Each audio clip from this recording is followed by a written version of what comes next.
Hi again, everybody. This is going to be the second and hopefully the last video I make on my hydraulic ram pump.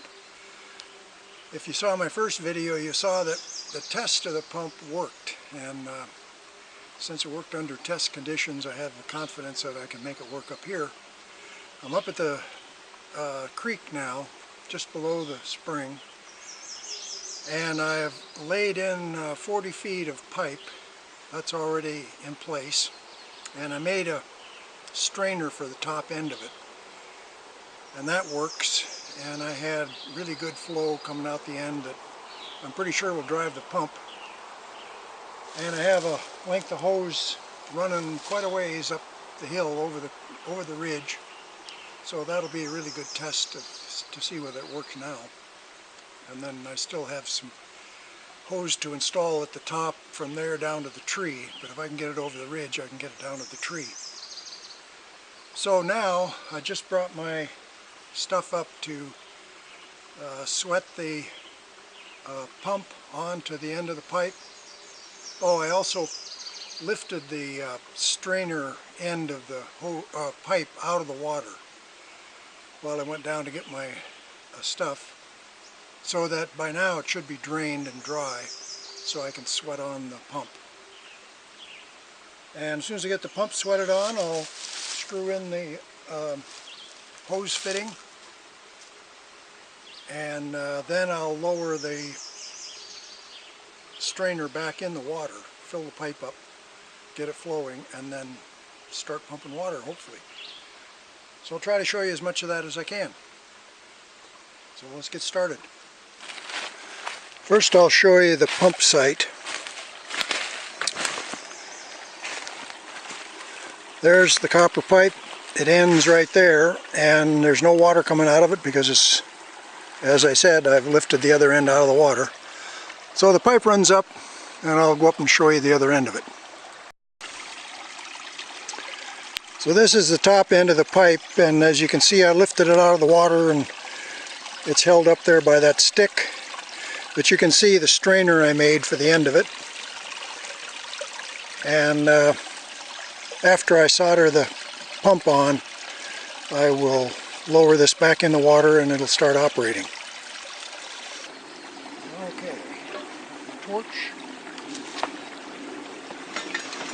Got my pump.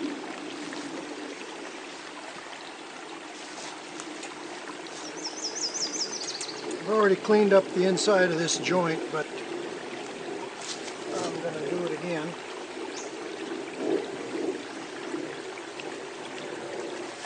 Just to make sure it's ready to sweat.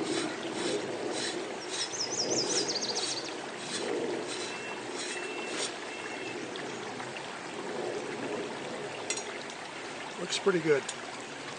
It's not really critical that I have a completely perfect watertight joint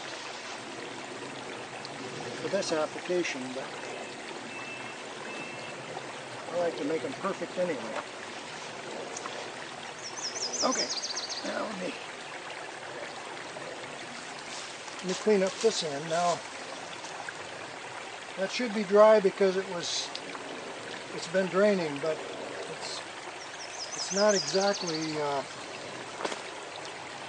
downhill, so I'm going to make it uphill. Bend it up a little bit. Actually, I'm going to prop it up.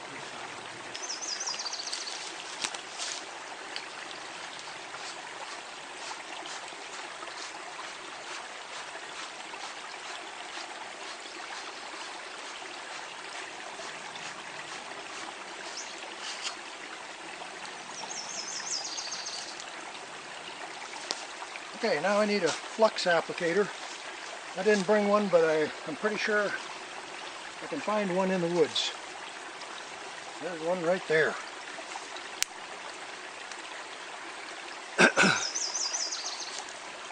So we'll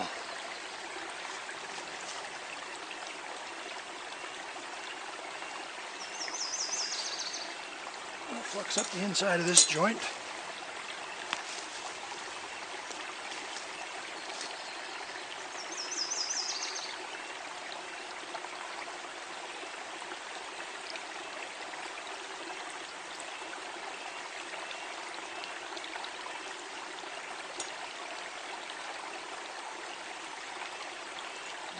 flux up outside of this pipe.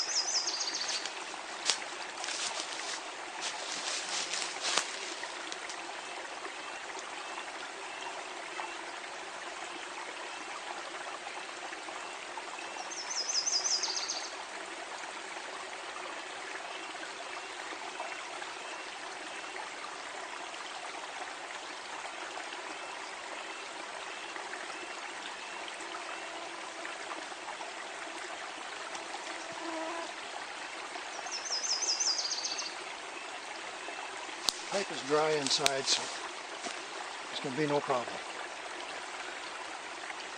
So now, that's the pipe, and then the pump to the pipe.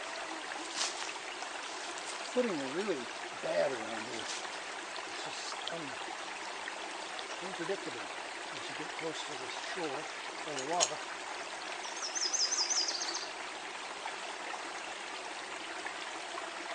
Okay, well that's pretty good. I think we're ready to sweat. I'm going to use the last of what I have on this spool.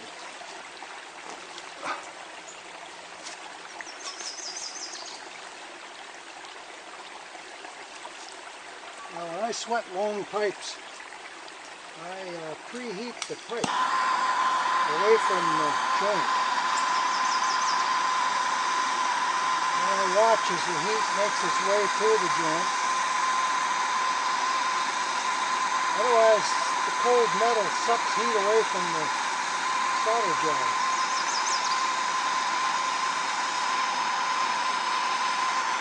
Then when I see it melting the flux, then I get right on the joint.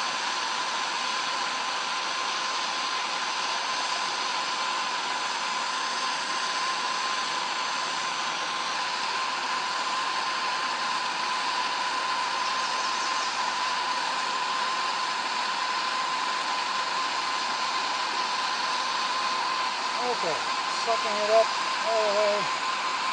And dripping, I think I got it all the way.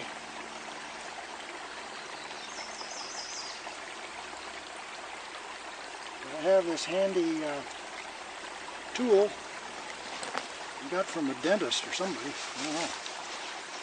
I have this little dental mirror. It's concave so it magnifies. And it's a really good way to inspect the joint all around. So I can see behind there that that solder moves all the way around. Continuous. So that's a good joint. Now we're going to put the pump down in its final position. And then I'm going to go up and stick the front end of the pipe in the water. It's not too hot. So that's going to be about its final position. Actually, I might as well hook the hose in it too, down here.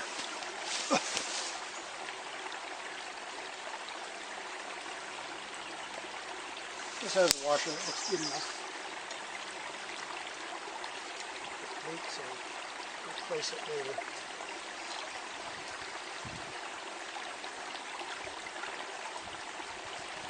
Okay, I'm going to go up and submerge that other end of the pipe.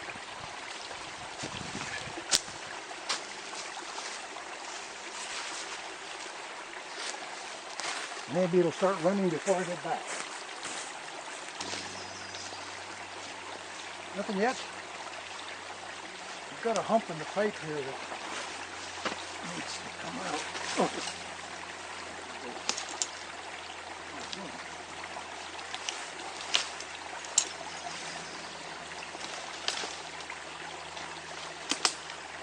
Airlock because it's hooked up to it.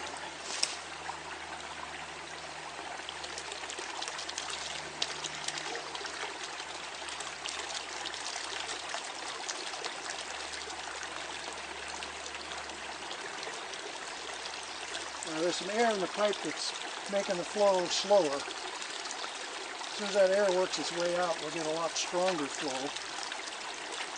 And the hope is that there'll be enough to drive the pump.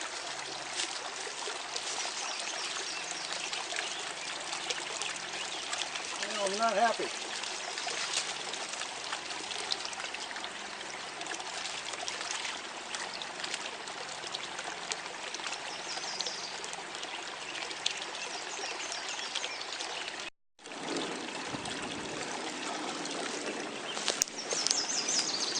I have a little piece of wire, but I have this solder. I'm going to make a little hook on the end of this solder.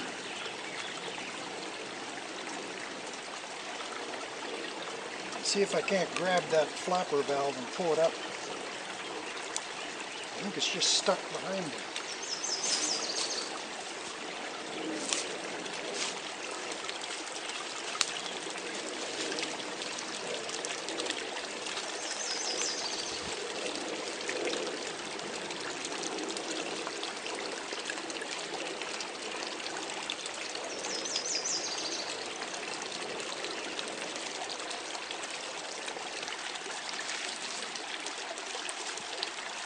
It's hard to believe, but what I suspect is that flapper valve somehow came out of there. Got loose and fell out. I don't really know how they're made inside, but they seem awful loose. But it's acting just as if it doesn't even have a valve.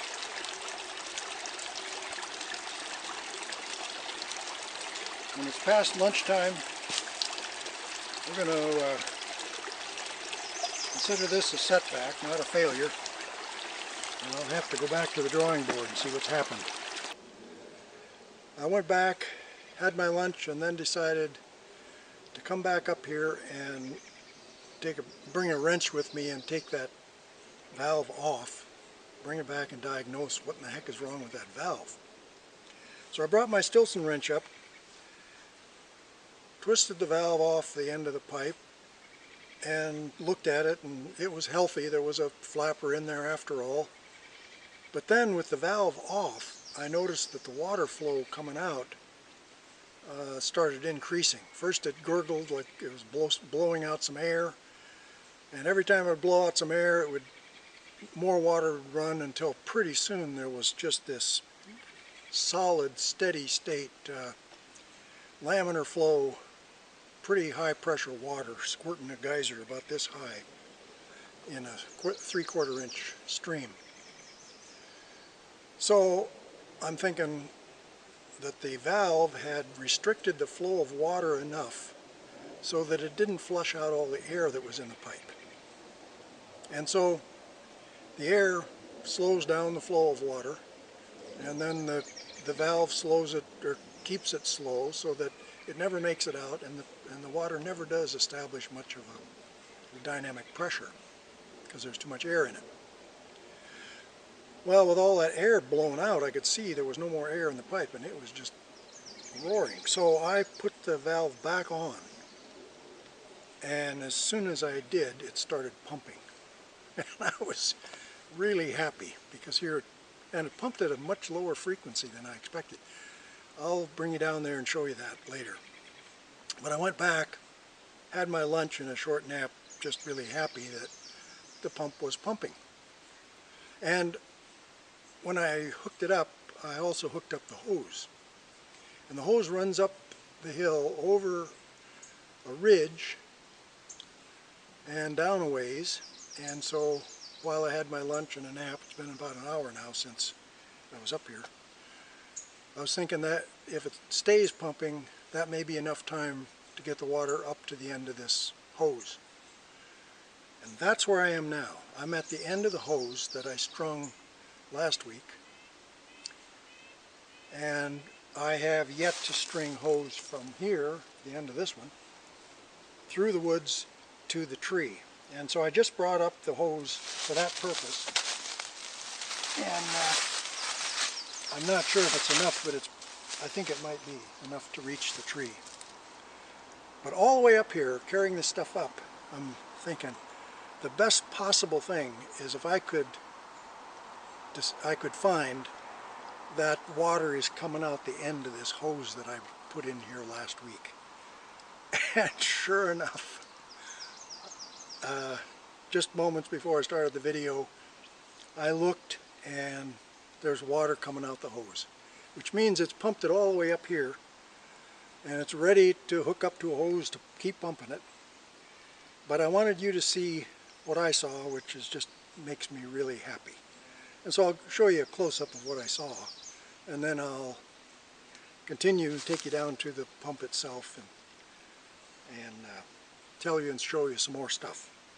Right now I'll show you the scene I saw when it came up. Now the white hose is the one that I strung last week. That's the one that I'm hoping water is coming out of. The green hose is the one I just carried up here. So let me show you what I saw.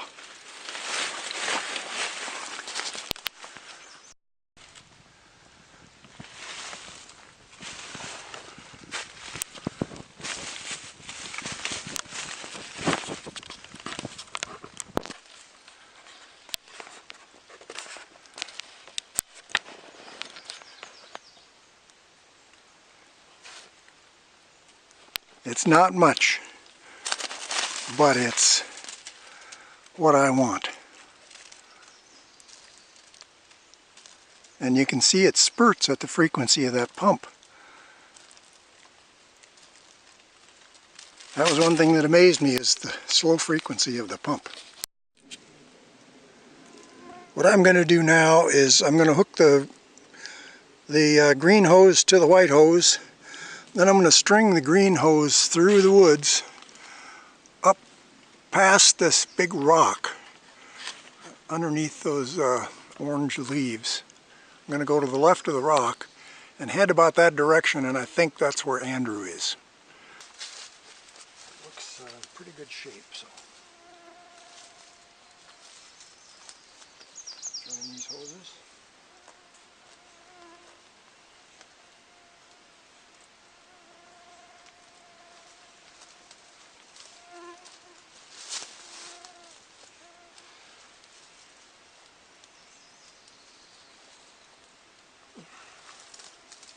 Pick a path through the woods. It's going to be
Well, we came out into a clearing and I just checked it and found out that it's perfect.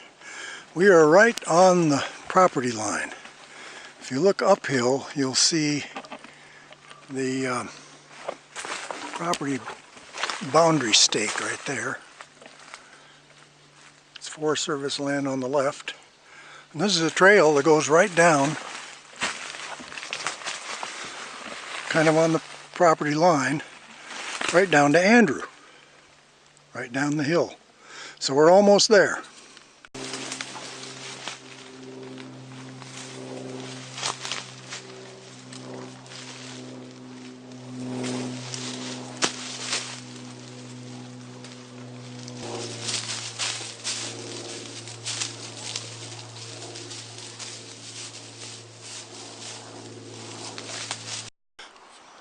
So here's the hose coming down the hill.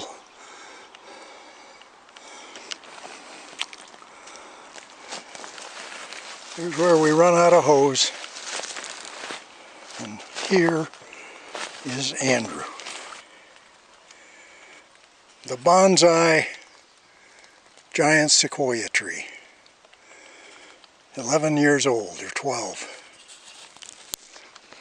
So now he's getting water for the first time through a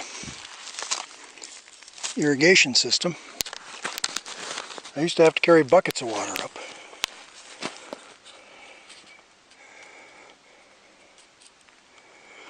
So I'm a happy man and the job is done. Now I'll bring you back to the pump and show you that.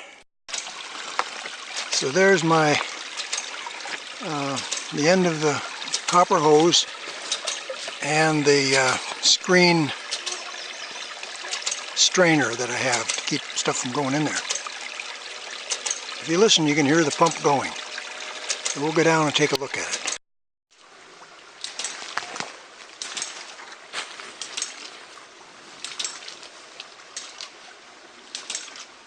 There it is. It's in operation. As I said, the frequency is a lot lower. I expect it to chatter. This is almost 1 second apart.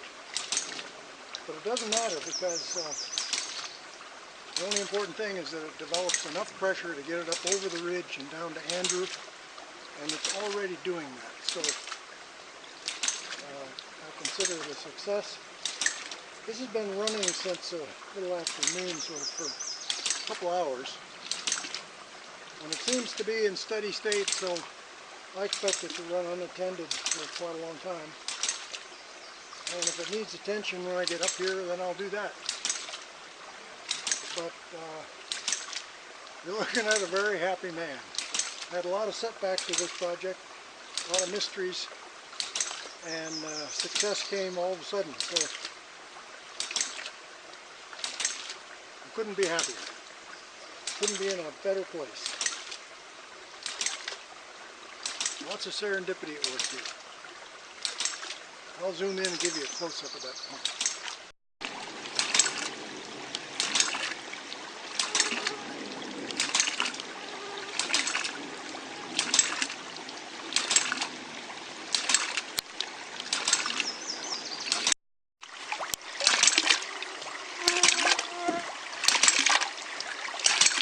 If you listen, you hear two clicks together, or one right after the other. And the first one is when the valve on my right closes, and you can see it at the first click. And then in the interval between that first click and the second one, that's when the pipe is pressurized. And the second click is when it forces the left-hand valve up and squirts a little water up into the hose. And then the long interval between the two clicks is when the water in the copper pipe gets back up to speed and starts running fast enough to snap that right-hand valve shut. So you can kind of catch on to the rhythm and see how it operates if you just watch it a while. Anyway, I thought you might want to see that. So anyway, the project is completed, it's working, and this is the end of the video. I thank you for watching. I'll try to make another one next time an opportunity comes up. Take care.